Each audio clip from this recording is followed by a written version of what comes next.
I have some questions, but I want to talk about mainly what you want to talk about. I hope, and we'll go from there. یه مثبتی محاوری میخوام باشه بین سه نفر ما این صحبت و میخوام راجع به اون چیزی که شما دوست دارین صحبت بکنیم. اون چه در گفت آیت تصوف نیست.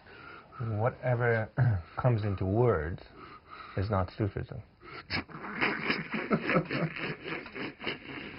This is a difficult start.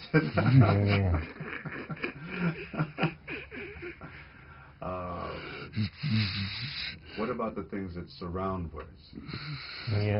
در مورد چیزهایی که میشه در باره کلمات با کلمات گفت یا در پیرامون کلمات گفت، در مورد اون چیزها چی؟ در مورد تصوف هرچی در باره تصوف با کلمه بگیم تصوف کوچک کردیم، تصوف نیست. Whatever you say by means of words about Sufism, you belittle Sufism, and it's not really Sufism. Well, this creates a very difficult condition. How do ordinary people to understand what Sufism is? We use words. میگه بنابراین این بسیار مسئله غامض و مشکل میکنه. مردم معمولی اگه بخوام بفهمن که درویشی چیه چجوری باید بفهمن؟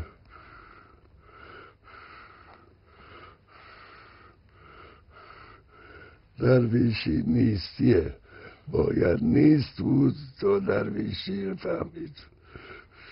Sufism is nothingness. You have to become nothing in order to understand Sufism.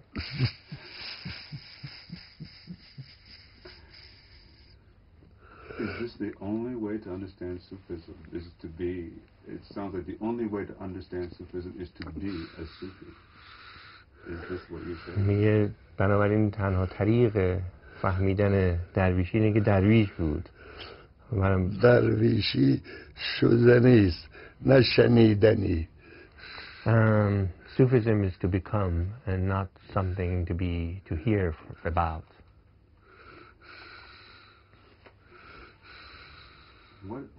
What then is the best way for someone who is sincere and trying to understand becoming nothing? What's the first step? What is the first best thing that they can do? بنابراین کسی که صادق هست و میخواد بفهمه که درویشی چی هست، اولین قدمی که میتونه برداره که بفهمه به نظر شما چی هست؟ با درویش باشه. To become a Sufi.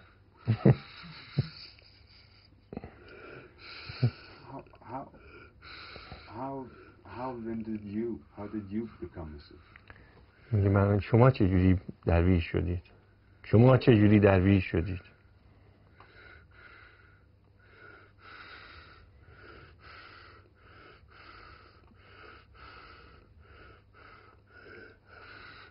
یه راه دیگه هم هست، باید دیوونه شد باید رفت درویش شد.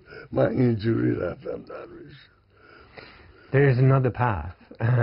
You become absolutely crazy first and then you become a Sufi. That's the path I chose. You became completely crazy first and then a Sufi. تکرار میکنه حرف شما. Tell me what you mean by completely crazy. Crazy for God, crazy. The whole thing. منظورتون چی است که دیوانه شدم؟ دیوانه حق، دیوانه چیز دیگه؟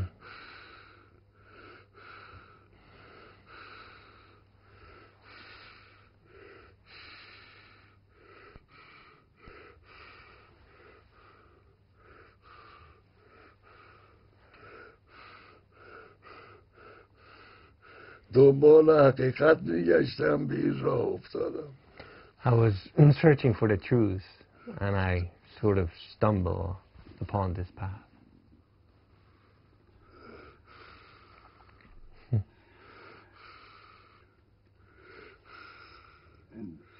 And before you came to this path, what was searching? What did you do in searching? And some people go to churches, some people go crazy searching and still never find the truth. What did you do? میگه قبل از اینکه وارد درویشی برین چجوری شما این جستجو رو میکردین؟ بعضیا میرن کلیسا، بعضیا میرن مسجد. شما چجوری این جستجو رو میکردین؟ من یه سر رفتم پیش مرسد چون اونا رو قبلا میدونستم. I went straight before the sheikh of the order because I knew the other path already, the religious path.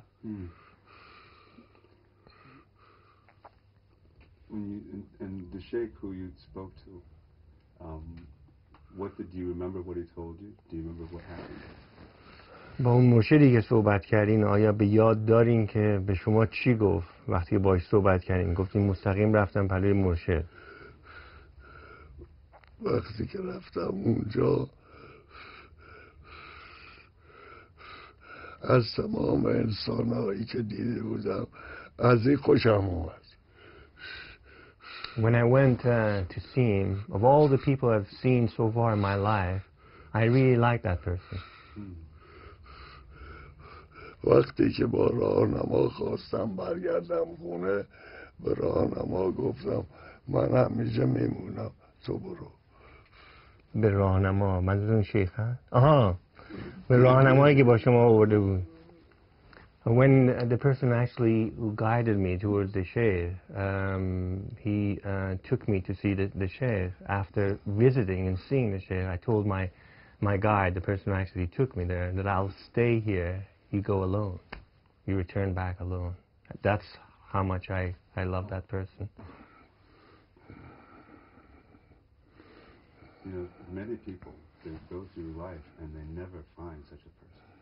میگه خیلی آدم‌ها در طول زندگیشون به همچین آدمی برخورد نمی‌کنن که اینقدر دوستش داشته باشن.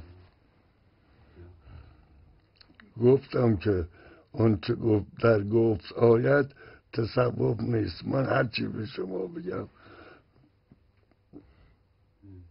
تصوف نیست.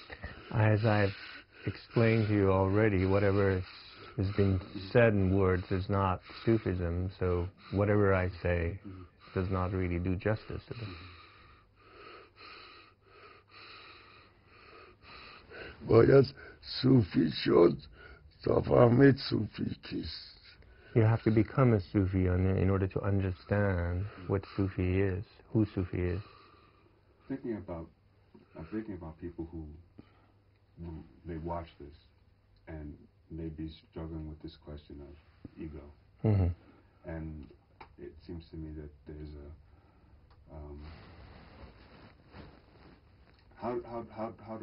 how do we, is there a way to talk about what why this is such an obstacle is what I'm sort of getting Why nafs is such an obstacle? Why is it such an obstacle? میتونید برای ما بگین چند کلمه چرا این نفس چنین مانعی هست در جلوی راه آدم‌ها که از درویشی یا با حقیقت آشنا بشن؟ چرا همچین مانعی هست؟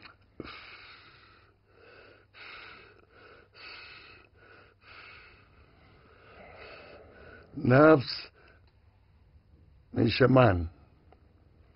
Nafs, another words for nafs is I.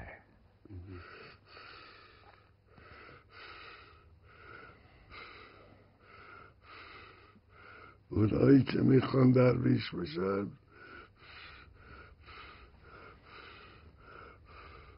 منشونه در اول قدم فراموش میکنن تا برن به طرف صوفی.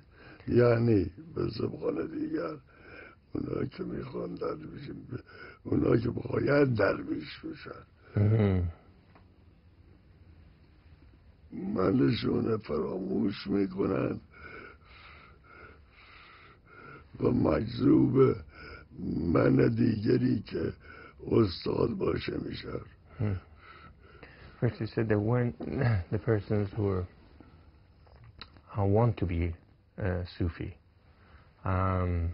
they forget their ego and then he changed and said the ones who are meant to be a Sufi, they trying to forget, they will forget their ego and obliterate their ego in the ego of the persons who they love, which is their guide.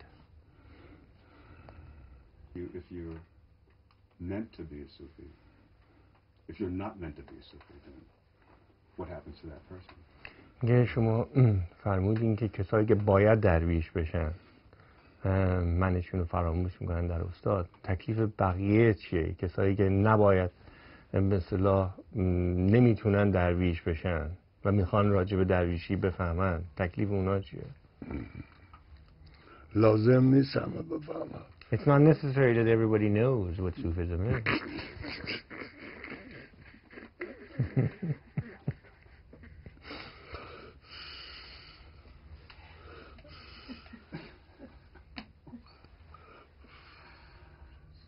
But it would be good. Yeah? خوب نیست که همه بفهمن درویشی چیه؟ به نظر شما خوب نیست که همه بفهمن درویشی چیه؟ و همه دنیا دیوونه خونه میشه. Then the whole world turn out to be a lunatic asylum.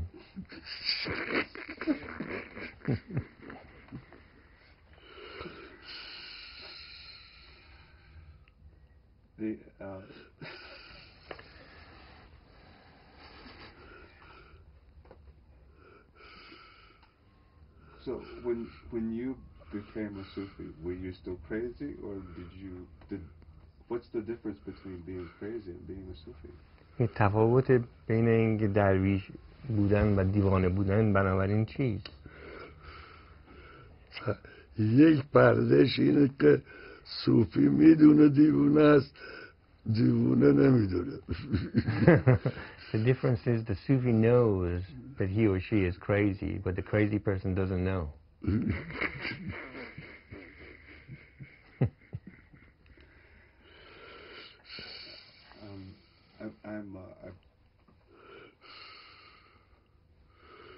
Can you talk a little bit about is the craziness that you're talking about, is it the same as annihilation and God, or is it something different?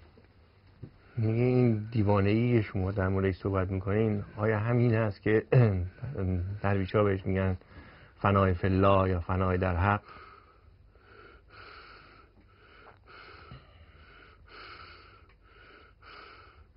معلوم میشه درویشی رو نفهمیدی، اونچه تو میگی درویشی نیست. It sounds like you haven't understood Sufism. Whatever you're asking is not about Sufism. It's about something else.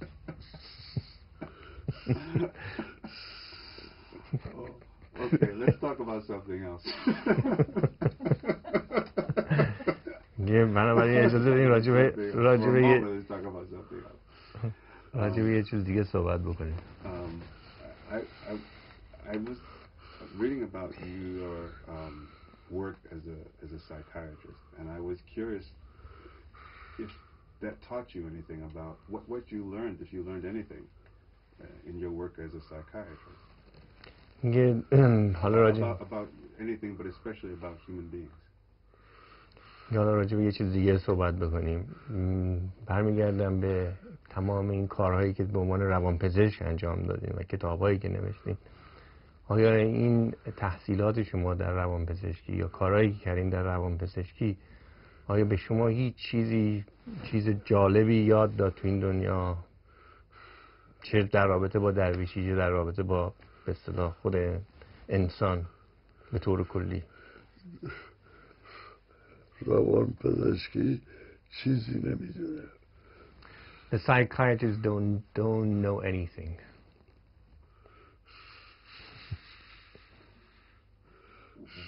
What did you do? بنابراین چیکار کردین شما به عنوان روانپزشک؟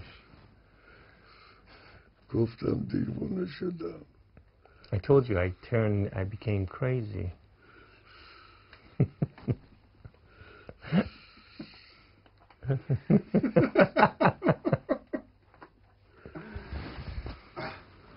آب میخوریم آقا جون.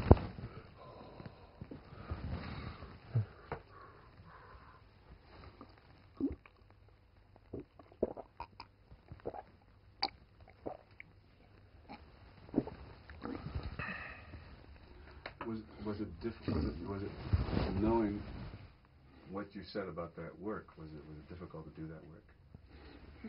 You mean psychiatry? Yes, psychiatry. با توجه به این صحبتی که الان شما راجع به روانپزشکی کردین، آیا مشکل بود برای شما که این کار روانپزشکی رو ادامه بدین و انجام بدین؟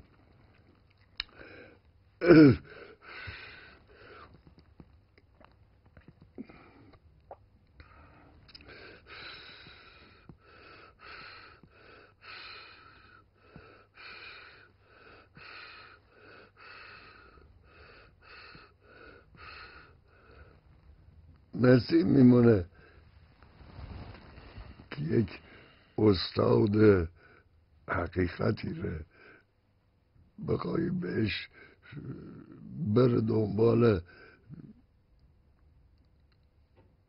گوبازی. It's like you asking a master of the truth to go and play balls. It's like that. You know, you understand what he's saying? Yeah, I understand what he's saying. Yeah, so he was basically playing ball. Just playing.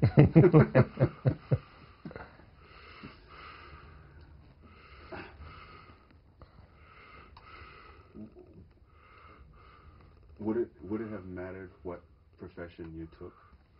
Would it make a difference at all?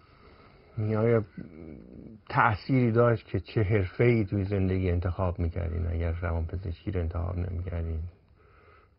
نه. But just to be busy, useful. Yeah.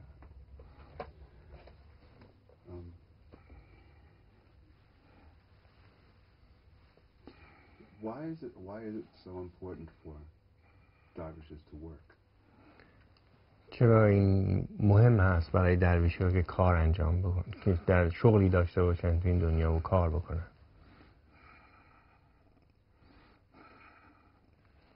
این فقط برای این که اولا کار بشر میکن، برای این که نون پیدا کن بخورن.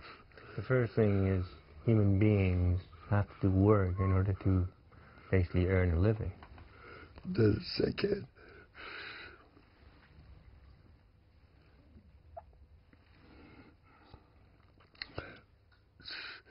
میخواد بدونه که اینایی که مردم بهش اعتقاد دارن چیه و بفهمه که اینا همه پوچه. And secondly, Darwish wants to find out what are these things that the rest of humanity believe in, and then having found out that what they believe in, then he understands the rest is totally absurd.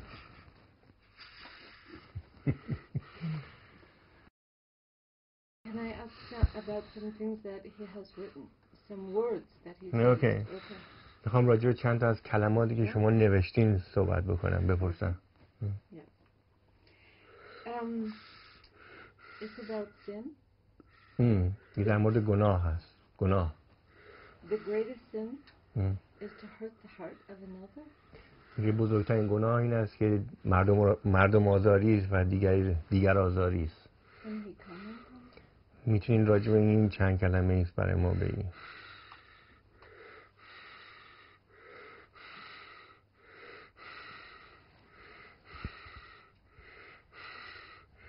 با مردم میخوای صحبت کنی دو جنبه داره. یکی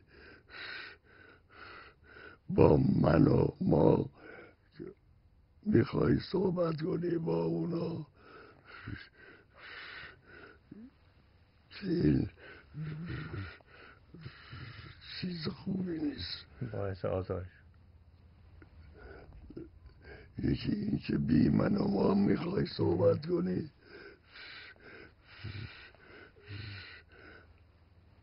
ممکنه مفید باشه برای اون طرف. There are two ways you can encounter or communicate with other people. The first way is if you deal with them without your ego, and that can be useful. And then the second way is to deal with them with your ego, which can be hurtful sometimes. For those of us who don't understand, and not of us who don't understand, what do you mean by selfless, continuous remembrance of God? What does that mean? برای کسایی که درویش نیستن مثل خود من، شما نوشتین که بدون من و ما به ذکر خداوند دائما پرداختن توی نوشتهاتون. منظورتون چی از دائما بدون من و ما به ذکر خداوند مشغول شدن؟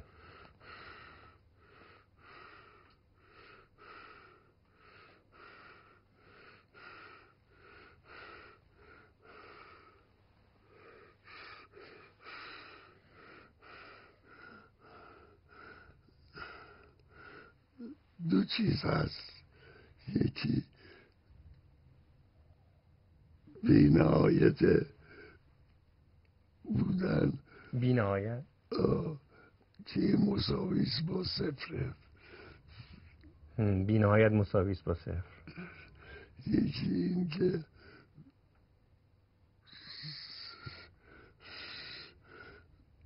صفر باشه مساوی بی‌نهایت. There are two things, consequence, I suppose, of the constant remembrance of God. One is to become zero, which is equivalent or equal to infinity, and the other one is to become infinity, which is equal to zero.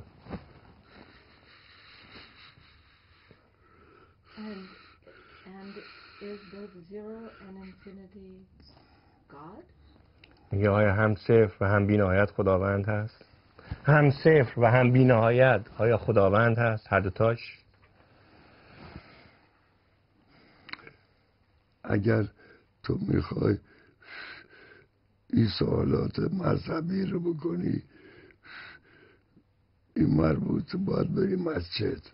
If you want to ask such religious questions, you should go to the mosque.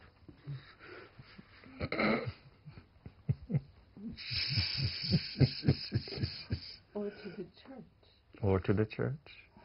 یا برم کلیسا. یا برم. No, makes no difference. What is the difference between Shariat and Tariqat? میگه که یه سوال عقلانی دارم، این است که فرق بین شریعت و طریقت چیست؟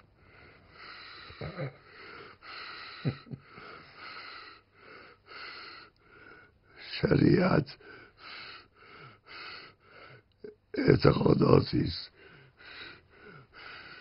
Shariat consists of various beliefs.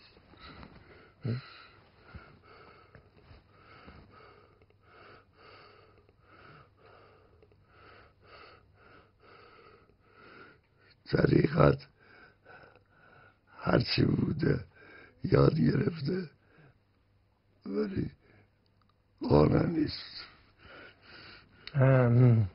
Tariqat, or the path, consists of, or means that the person who learned everything about everything, didn't say about Shariat, but just completely learn everything, is not content thereby taking the path, or the path of Tariqat. And the path of Tariqat is the path of devotion and love, is that? این طریقت راه عشق و خدمتشون ارادت هست. منظور از طریقت این یه راهش. This is one way of looking at it. Is there another way of looking at it? یه راه طور دیگه هم هست که به این نگاه کرد به طریقت. بعد افراد In accordance to the number of people, there are different paths. Are there different Sufi paths? راههای صوفی متعددی هم هست، راه تصوف متعدد هم هست. وقتی این راههای متعدد هست منظورتون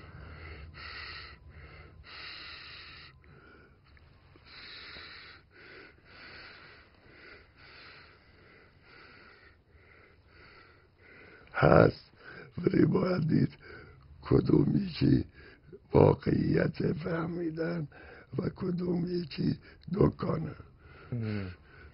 There are many paths, but you have to understand which path is the path of the truth and which path is just basically it's just path of business.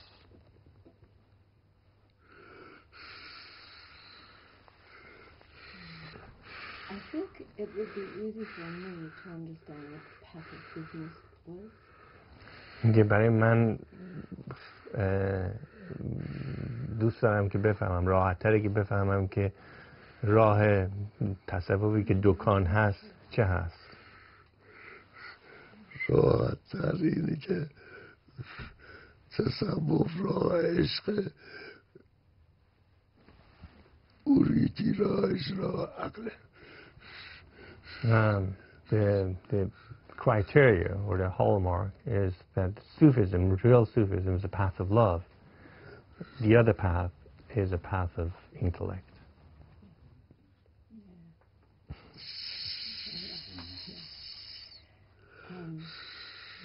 Very difficult. Love is very difficult. عشق خیلی مشکله. تقصیر من نیست. It's not my fault. I know.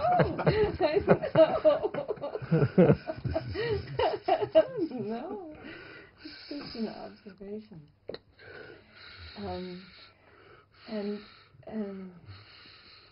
And it seems that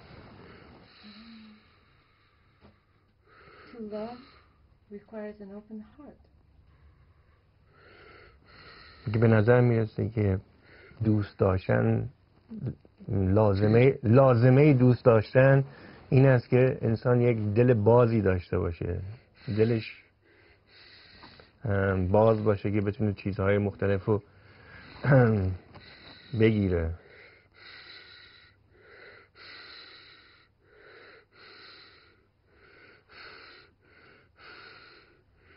لازمه دوست داشتن اینه که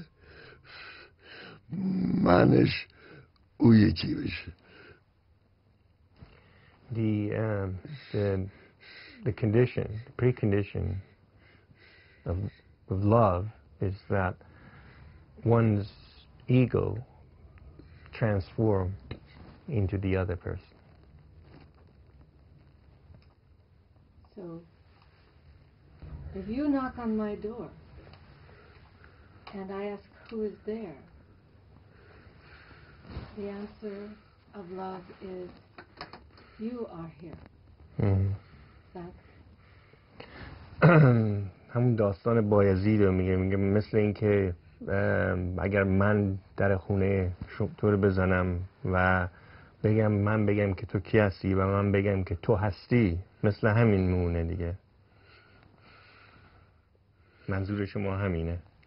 منظور از دوست داشتن همون داستانه که اگر یک نفر عاشق بره در خونه معشوق رو بزنه، معشوق بپرسه کی هست و اون عاشق جواب بده تو، به جای اینکه بگه من. اینجا بایزید میخوا بگی که من تویی در کار نیست، همه اوست. This story that you just said, the Bayezid story, it says the moral of the story is there is no an I, you and I. Everything is he. And the he is?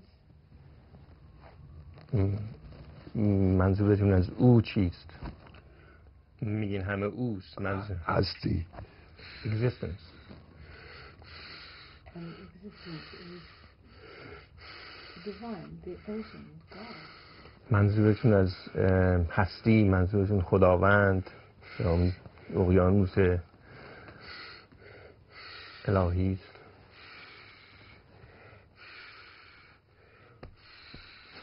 نمیتون. I cannot. I don't know. It's just words. میگی کلماته. I mean, the business of words really interests me. Because I do understand that Sufism can't be. There's nothing in terms of love or Sufism that can be described in words. I understand that. But words are important. کلمه اشاره میکنه به عقل. The words point towards the intellect.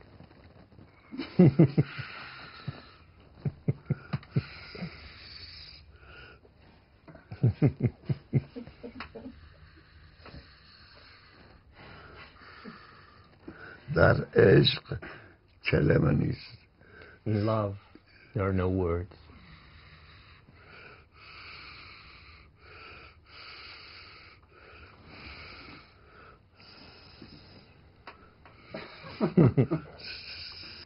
کلمه مر عقله. The words belong to the realm of intellect.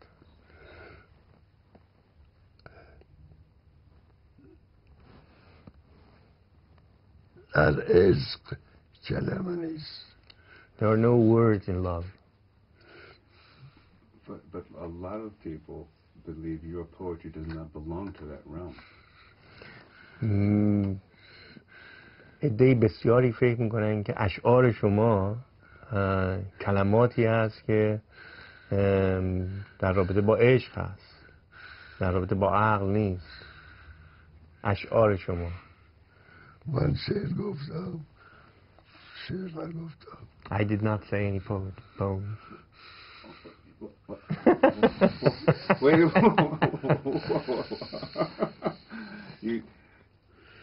wait a minute. I'm confused by his answer. میگه من گیجم در رابطه با متوجه نمیشم از این صحبت شما که میگین من هیچ موقع شعر نگفتم. شما در زبان عقل حرف میزنی، من از زبان عشق همدیگر نمیفهمیم. You're talking with the language of reason and intellect. I am talking with the language of love, and we do not understand each other. When he said, I did not say poems. He's saying he didn't include poems or he doesn't make poems. I don't understand which one. He doesn't include poems. Oh, No, I see. Yes, I was saying into like words. He says, Yes. Does he mean he does not include poems in that category, or that he does not make poetry at all? Yes. یه وقتی شما میگی من شعر نگفتم، منظورتون این است که این شعر جزء زبان عقل نیست، یا اینکه میخواین اصلا بگی من اصلا شعر نگفتم تو حالت عمرم؟ نه، این یه نفر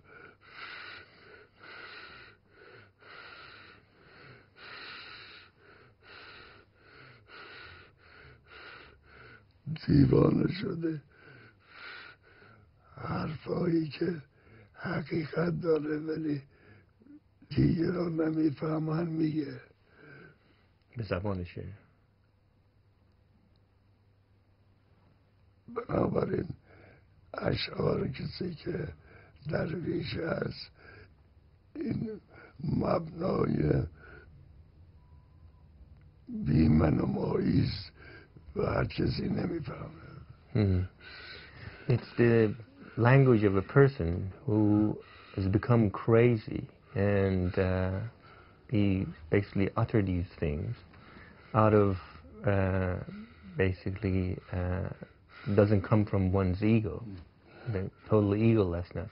بنابراین I mean therefore a person who is not a dervish or Sufi cannot understand what these words are. Because they don't come from the intellect. This is the big difference. So they're not his words. میگه بنابراین این کلمات شما نیست، کلمات شعر. این کلماتی که در شعر به کار بردین کلمات شما نیست. کلمات کسی است که همونطور که خودتون گفتین دیوانه شده و این چیزها رو گفته. این که در دیوانه است هم شعر منه و هم شعر من نیست. He said whatever is in my poetry is both my words and both not my words.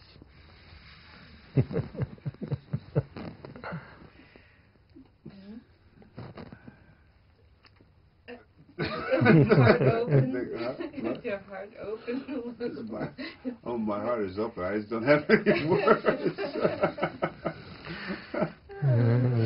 کلمات دیگه من نمی‌تونم توضیح بدم. کاملا متوجه میشن صحبت‌های شما ولی نمیدونن چی جواب بدن. آقا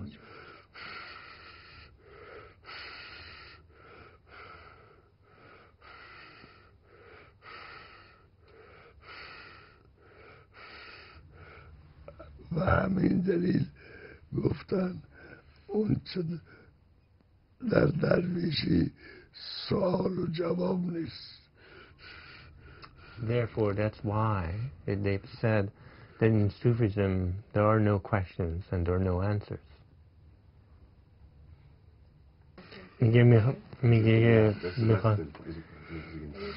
میگه آیا خسته شدین میخواین برای امروز بسه یا میخواین بیشتر صحبت بکنیم؟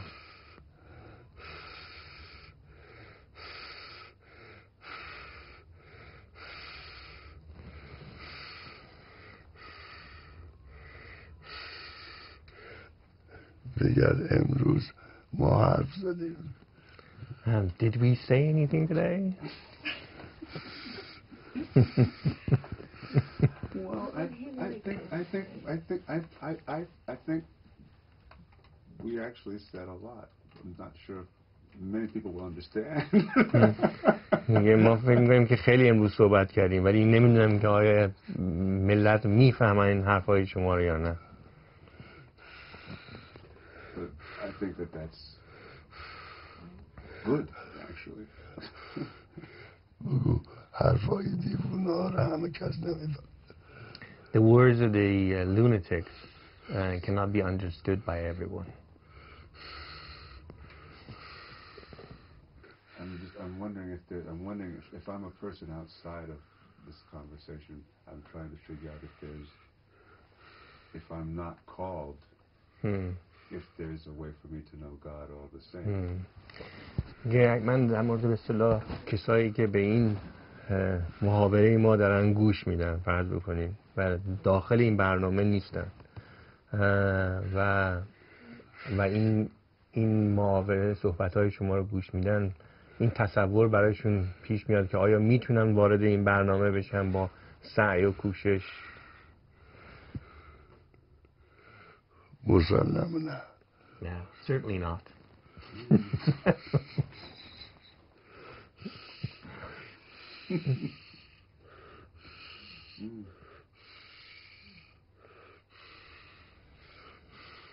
God calls first. من خداوند باید اول صدا بکنه شخص. Yes.